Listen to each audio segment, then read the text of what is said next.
finally, in this section, I want to talk about CRISPR. So CRISPR is a gene editing tool, and it allows for directly modifying DNA. It could be deletions, it could be inserting a new gene at very specific locations. And so CRISPR is a natural phenomenon. It's actually adapted from the bacterial immune system.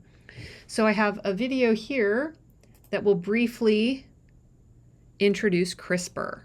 CRISPR-Cas is a powerful new technology that is revolutionizing biology. It's like cut and paste for DNA.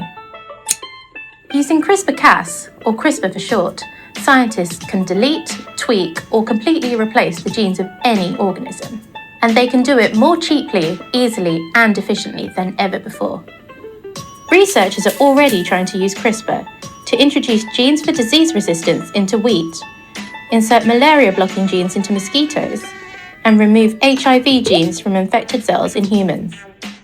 Scientists didn't design CRISPR themselves. Instead, they borrowed it from microbes, like bacteria and archaea. These microorganisms use the CRISPR system as a defense mechanism against invading parasites like viruses. It works like this. When a virus attacks a bacterium, it introduces its own DNA into the cell. DNA contains the instructions for life. It's made up of 4 different chemical units, which the cell reads like a code. Some viruses use their DNA to hijack the bacterium's cellular machinery and make more copies of themselves. They eventually burst out of the cell and spread to other bacteria. But with CRISPR-Cas, the bacterium can fight back. The Cas part of CRISPR-Cas is an enzyme that works like molecular scissors. The bacterium uses Cas to cut the invading DNA into 2, disabling the virus.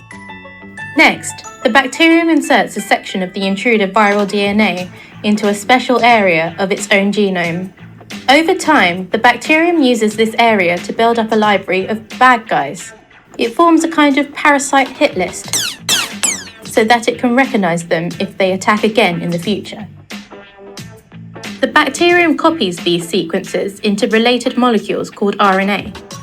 Each RNA guide is combined with a Cas enzyme, turning the molecular scissors into precise targeted weapons. Now, when they encounter a piece of DNA inside the cell that matches the sequence on the guide, Cas will snip the intruder DNA and disable it.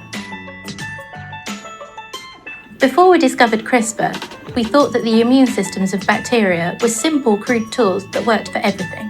But now we know their defenses are much more sophisticated. CRISPR-Cas forms what's known as an adaptive immune system, much like our own. With it, the bacteria can form immune memories of invaders and respond more quickly and precisely if they attack in the future. Once they figured out what CRISPR was and how it worked, scientists realized they could take it out of microbes and use it as a gene editing tool in any organism. You take a Cas enzyme and provide your own RNA guide molecule, which matches the genetic sequence of a gene you want to edit. If you introduce this into a cell, Cas will then snip the host's genome in precisely the place you specify. This ends up disabling the gene. Scientists have even worked out how to get the cell to stitch a new gene into the place of the cut one. Scientists can do these things already with other tools, but CRISPR just makes things easier, quicker, and much more accessible. At its most basic level, CRISPR allows scientists to study individual genes by seeing what happens when you turn them off. But using CRISPR to accurately edit the genomes of plants, microbes, animals, and humans opens up almost endless possibilities. Selectively killing antibiotic-resistant bacteria, engineering the body's cells to fight cancer, even editing pig genes so that we can use their organs for human transplants. The precise nature of CRISPR means we could even use it to eliminate certain genetic diseases in humans. These kinds of applications are still some way off. Even though CRISPR is powerful, it can still make mistakes, sometimes missing its targets or making unwanted edits. And there are ethical concerns about what should and shouldn't be allowed with this kind of technology, especially when it comes to modifying the human genome. CRISPR has come a long way since its origins in tiny microbes, but it really does have the potential to change the world. The CRISPR revolution is well and truly here, and it's only just beginning.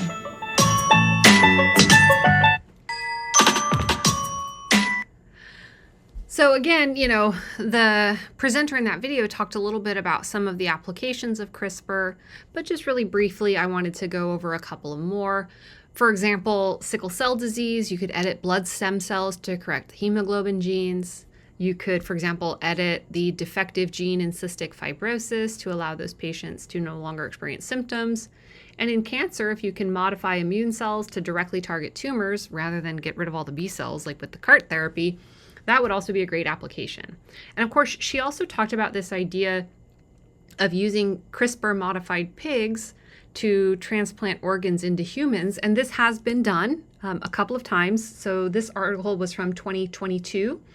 A man received a heart from a genetically modified pig.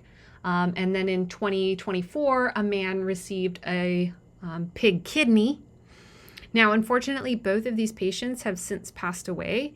That doesn't necessarily mean it was because of failure of the organ. Specifically with this patient who got the pig kidney, he had so many other health complications that they literally would not give him a human one. So he had no choice. So, this gave him a couple of more months, but, it likely is not what killed him. His underlying conditions are. And so just really briefly, what they do with the pigs is they use CRISPR to modify over 60 different genes. So they remove some of the pig genes that could stimulate our immune system, and they remove these things called pig endogenous retroviruses that can cause infection in people. And then they add human genes to help modulate the immune system, to regulate blood coagulation, etc. And so people still do have to take some drugs to prevent rejection, and to help with improving function. But, this is really great because so many thousands of people just in the US die on the organ transplant list because there is no organ available for them. And, regardless of your opinion on whether or not we should use animals, this is something that could extend human lives by using these animals that have been genetically modified. But as with everything, there are ethical concerns. We think about this idea of germline editing, altering human embryos. This makes it very easy to alter embryos. What do you think about that? Again, this idea of designer babies. As we start to learn more about the genetics and we learn about the complexity, we learn about things that can affect, intelligence, height, skin color. Do you edit your baby to make them perfect? I would say no. My children are perfect the way they are. But some people might. And that also kind of leads into this equity for access or equity to access of this technology. Who can afford it? Who can do it? And what are they doing? And so when we talk about what are they doing, there was a huge scandal in 2018 with a Chinese scientist, Dr. He, and he used CRISPR to edit embryos to be resistant to HIV. And so these were embryos of parents where the mother was HIV negative, the father was HIV positive. And you're like, well, there's a risk, right? Actually not. Usually what they would do for a couple that, especially where the male is HIV positive, they'll do in vitro fertilization. They'll wash the sperm, and there's no risk of transmission of the virus to the offspring. And that wasn't his point anyway. He just wanted to make them resistant to HIV later in life. And so the CRISPR bombshell, he claimed to have created gene-edited twins. And he did. He created gene-edited twins. He used CRISPR on 2 embryos belonging to a couple. He implanted them. Both of the children were born, and they have been edited by CRISPR. Okay. Well, one, I definitely don't think that I ever would want somebody messing with embryos just to give them HIV resistance, just because when we have a lot of therapies for HIV, we have a lot of preventatives for HIV, but that's fine. The other thing is, yes, CRISPR is known to be pretty precise and it does work pretty well, but it doesn't all the time. And so it turns out that in the baby they call Lulu, which I assume is not really her name, but they're calling the baby Lulu, one copy of her gene is dysfunctional, but the other copy is normal. And so what happens in HIV is HIV uses this receptor called CCR5. If the receptor is mutated and it doesn't work, people are resistant to HIV, but you have to have both copies not work. So she only has one copy that doesn't work. The other copy works fine. So all of that, and the baby's not resistant to HIV. The second baby, it looks like both copies of the gene were mutated. However, the other baby is called Nana. Several researchers who closely studied the slide looks like that CRISPR may have been done after the embryo was past the one-cell stage, meaning she could be a mosaic, where some of her cells might be resistant to HIV, but others might not. So really, at the end of the day, it was all for nothing. And it was all very, very unethical.